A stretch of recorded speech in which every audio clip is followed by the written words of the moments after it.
Gajo! Gajo! Bila me deca u školu! Ko ti jebe mater? Što te ja nisam ubio? Onaj dan si zaboravio da mi kupiš pivo. Sad će da radi kajš. Nemoj, Gajo, nemoj me biješ.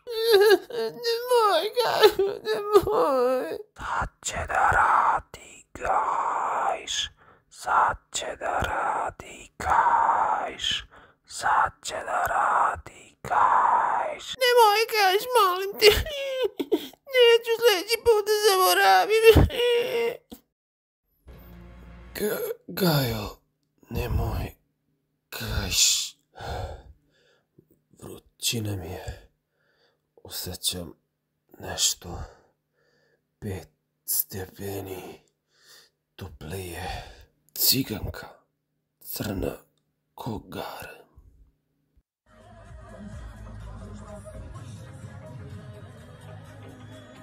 Gde sam ja? Kakva je ovo šatra?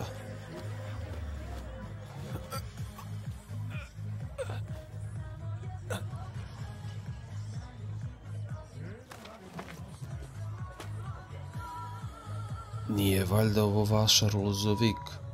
Mnogo naroda došlo.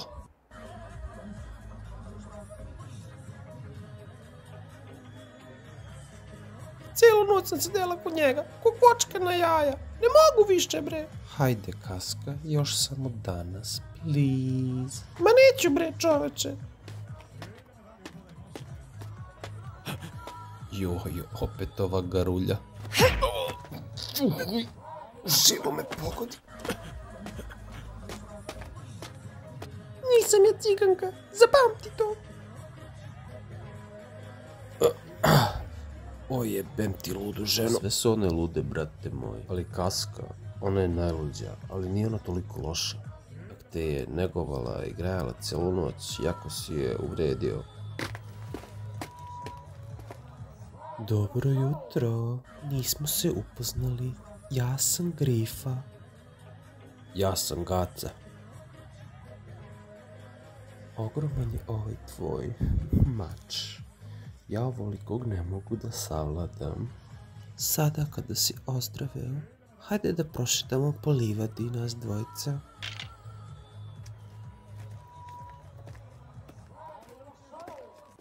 Mene nije nikad tako vodio u livadu.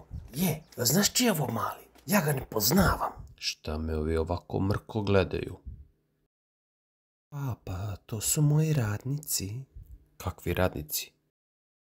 Ti imaš firmu? Da, ja sam CEO kompanije Grifa Trans. Pa, znam ja za vas. Vi imate tamo stovarištu planu. A šta ti misliš što ga vodi u livadu? Idu da beru vrganje. Sad im je sezona. Ma idi u kureci ti, vrganje. Baci tu govno. Što ne igraš fudbal sa drugu decu kad te teram, nego mi tu sviraš kurcu. O, kako te napravite kod tu njegovu pičku materinu.